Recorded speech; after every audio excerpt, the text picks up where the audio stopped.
আসসালামু আলাইকুম ভাই। দেখেন আজকের বৃষ্টি, রাত্রে ঘুমাচ্ছি, সকালে উঠে দেখি আমাদের রুমের ভিতরে পানি।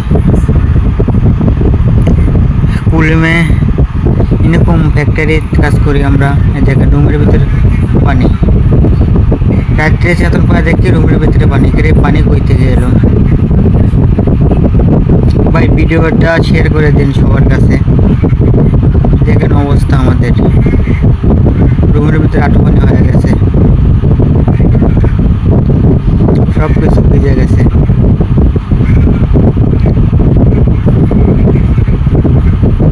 যে পরিমাণ বৃষ্টি হয়েছে মালয়েশিয়া, বৃষ্টি হওয়ার কারণে পানি বাড়ানোর মতো সিস্টেম নেই,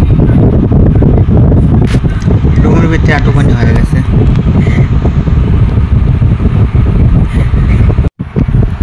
ভিডিওটা আপনারা বেশি বেশি করে শেয়ার করে দেন। যে মালয়েশিয়া কুলিমে বৃষ্টি হয়েছে, পরিমাণ বৃষ্টির কারণে সব কিছু ডুবে গেছে। দেখেন সাইকেলটা ডুবে গেছে, কি পরিমাণ পানি হয়েছে। রুমের ভিতরে রাখছিলাম, সাইকেলের উপরে কত পানি। এই অবস্থা আমাদের, প্রবাসে কত কষ্ট।